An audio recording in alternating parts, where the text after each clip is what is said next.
Welcome to Unbreakable Latina.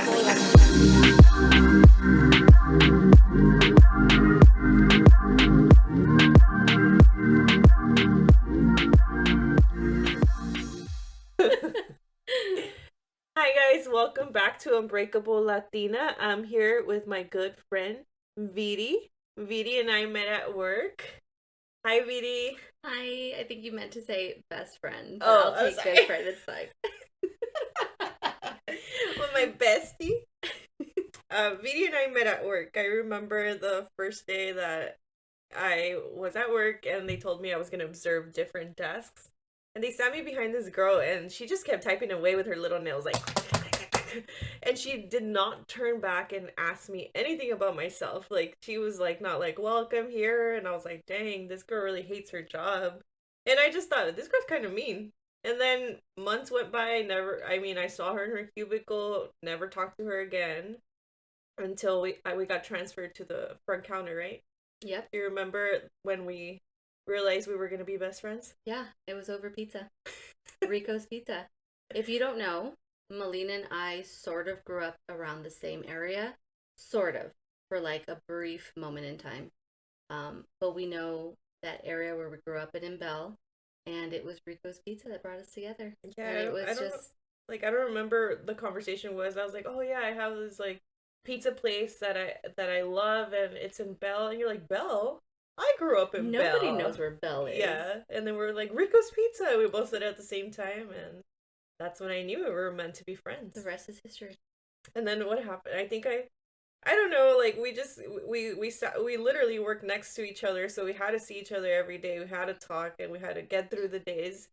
But I remember that you gave me your phone number, right? Yes. But like I don't It was because this guy at the window came up and he was trying his best to get out of a ticket, and he kept telling me, "You're so beautiful.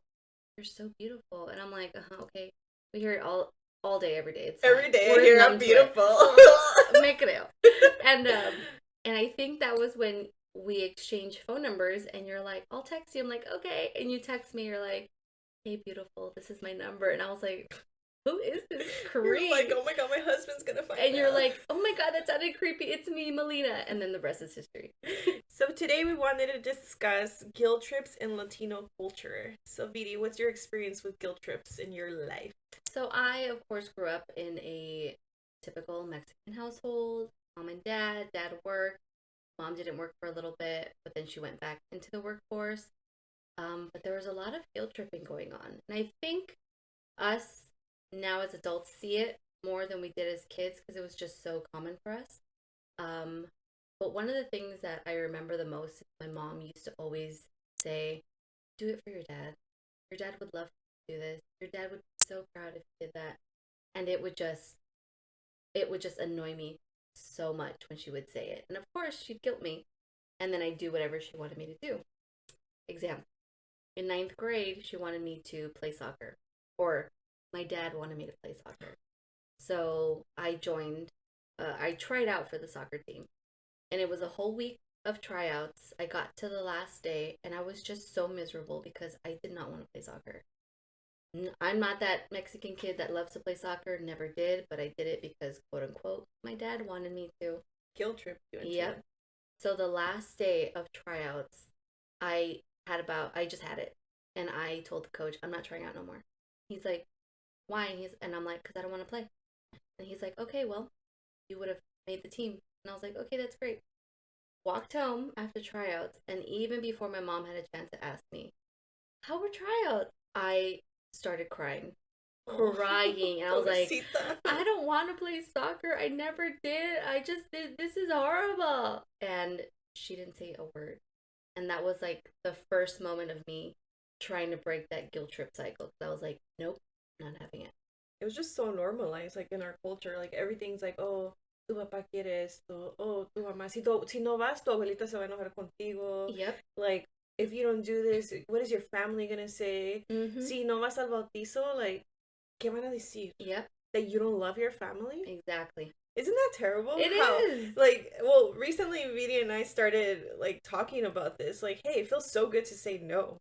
Yeah. And what, we're in our 30s? Like, it took I 30... mean, not to ages, but yes. Yes. But it took us this long to realize it. And why do you think that our parents held that against us? Like, do you think that they grew up like that and that's how... I think the generations past, that's what happens. It probably doesn't only happen in, the Mexican culture. It probably happens in all cultures, but with us, I saw it growing up, in generations past with my grandma and her kids, and probably with my grandma and her family. So, um, I think for us, now that we see it, we're trying our best to break those break cycles. that cycle of guilt. Definitely. So for me, I remember getting guilt tripped by my mom to going to church. Same. She would be like, "Oh, tenemos que ir a la iglesia," and I'd be like, "But why doesn't my dad have to go?" And she would be like, "No, don't argue with me." And she would get so mad to the point where, like, me and my brother would be like, "We don't want to go to church. We don't believe in religion, and we don't do this." And we were little. We were so, like, I think I might have been like, I don't know, like 8, and my brother was like in his teens, maybe like 15.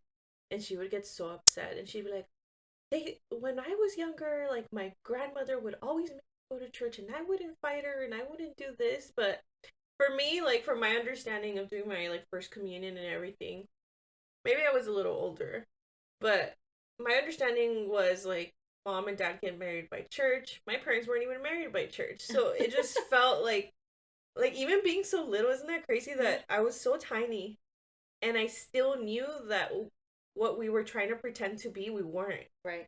And I'm like, why doesn't dad have to go to church? Or once my brother got old enough to, like, refuse to go, like, my mom couldn't physically make him go. Like, he stopped going, and I'd be like, why doesn't he have to go? And it would make me feel crappy because I felt like, but at the same time, I stood up for myself, and I was so tiny. I felt bad for my mom because I was a little rebel since I was young. Middle child.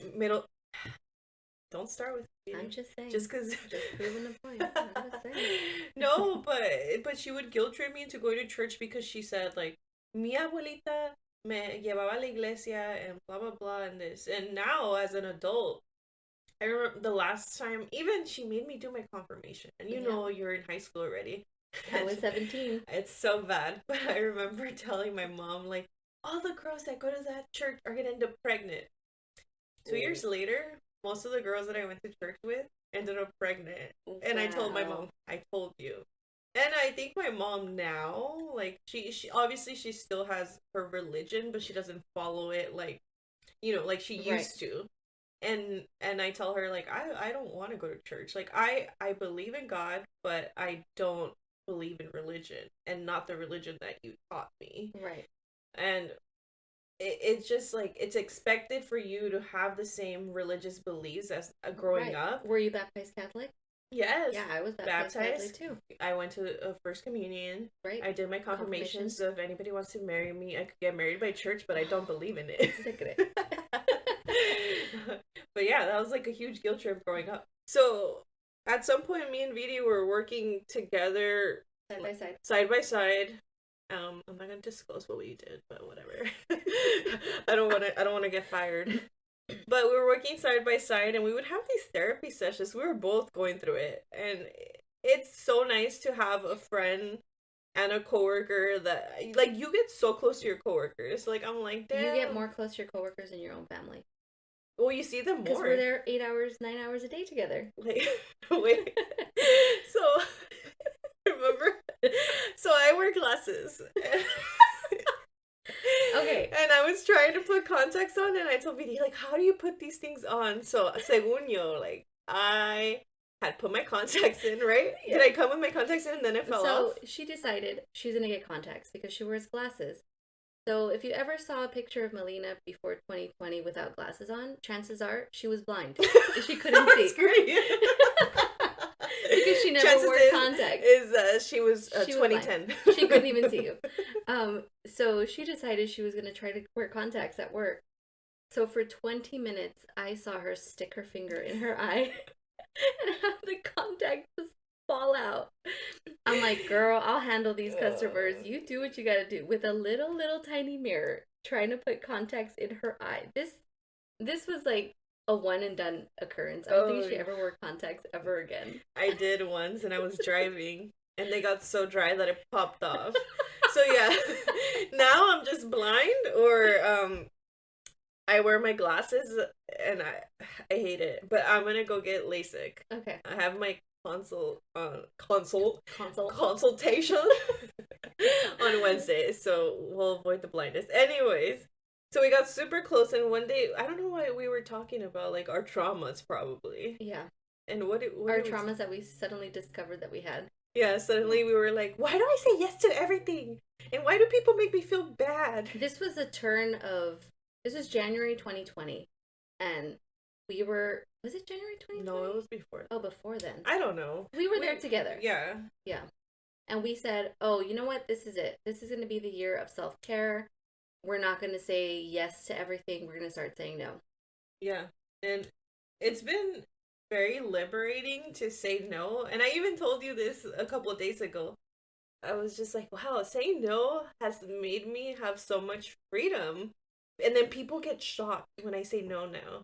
Or I'll be like, oh, let's do this. And then they'll be like, yeah, but this time. And I'll be like, oh, that doesn't work for me.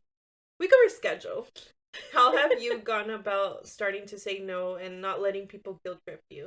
Oh, gosh. I think for me, it actually started back in 2016 through some instances with some friends. Friends, quote unquote. Quote unquote. And that's when it started, because with one incident, maybe we'll talk about it next time, but with one incident, it took so much of me to say no, because I knew that telling this person no meant the end of your friendship. Not the end of the friendship, but it just meant it was a turning point.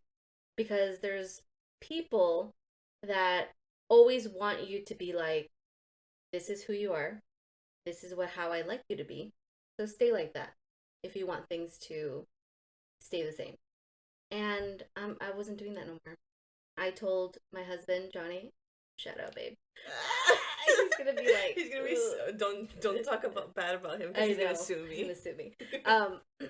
And I told him, we're not gonna be those people anymore. We're not gonna say yes to things that we don't want to do, you know. And if it means angering people, even friends, family, that's what we're gonna do. And that's what we've done, because even friends will guilt you. Oh yeah. I'm pretty sure you've had friends guilt you. I've had friends guilt me so much in the past 15 years that I'm like, I'm not doing it. Like, you never want to go anywhere. You never want to do this. And even like dating now, like guys would be like, oh, like you only have this day available, and I'm like, yes, like I have a podcast to run. It's like, okay. No, but I work Monday through Friday. I have to find time to go work out. I have to find time to, self-care, do everything, pay my bills, make my bed, clean my restroom. I recently, as of a few days ago, I hired a housekeeper. You know how many people have housekeepers, and I never knew? Right. And for a split second, I had that guilt. It was a split second of, in my mind, hearing all the people say, you have a housekeeper? You can clean. I'm like, just get a bunch of like your cleaning products and just take the time to clean. Bitch, when? When do we have time to clean? The 30 minutes that you have in between breathing. Exactly. Like, am I supposed to clean in my sleep? Like, what am I supposed to do? Because we work. You're doing your podcast. You and your husband work. Yeah, and I want to do some things on my own, and there's no time for it. There's not. Because what are we doing on the weekend? We're cleaning on the weekend. We're grocery shopping. We're going to Target. We're running the errands that you can't do during the weekday, or because even just things close. Yeah, or even trying to have fun. Like there's not enough time. There's not. If we had an extra day off of work, if we only worked 4 days instead of 5, oh, trust, that one day would be dedicated to do all that. And even then, I would feel like, excuse me, like that day would be just to do absolutely nothing, because all the other days are so busy. Like, exactly. And that goes back to guilt tripping. Like, let's say like your family's having a party and you've had like a terrible week at work and you still have to get something done. And you're like, I would love to see you guys. And I know life is short and you should go see your family. But sometimes you just don't have the energy, especially with our job. We're with around people 24/7 all day. So sometimes, like, I don't even want to go to the store after work. That's why I go to the gym in the morning, and I prefer in the morning because there's not a big crowd. Yeah. It's like the dedicated people. Y me creo porque I mean, I'm I wake up dedicated. at 3:30 for the gym, but whatever. Oh, you inspire me. You really do, because sometimes I'm like, if she can wake up at 3:30, I can wake up at 5. But because again, I have to come home. Cook. Granted, my husband starts dinner. Don't roll your eyes. Because you're just giving him a shout out. Sorry. What do you want? Oh, it's because Christmas is coming. I know. Babe, I want my MacBook Pro 16-inch, whatever. But yeah, I get home and he has dinner started, or so even you guys done. help each other out. Right. But once he's done doing his part, he's like, okay, it's all yours. So of course I have to clean. And then once I'm done cleaning, I feed the dogs. Once the dogs are done eating, I'll pick up whatever I need to do. And then by that time, I'm like, I have to go outside to play with my dog. And then when that's done, I come in and set everybody up to go to sleep. And where does the VD time come in there? It doesn't. You don't even have time to read. I don't have love time to reading. read. I love reading. So it's just, yesterday I was stuck in traffic for an hour and a half. On your way home? On my way home. Oh. Luckily, my cleaning lady, shout out Doña Mari, was there at my house cleaning. And when I came home, Alina, let me tell you, walking in and just like, ¿quién hizo esto? Like, the house smelled so good. Everything was clean. It was the first day that she had gone to my house, so it took her about 3.5 hours to do everything. But they did everything.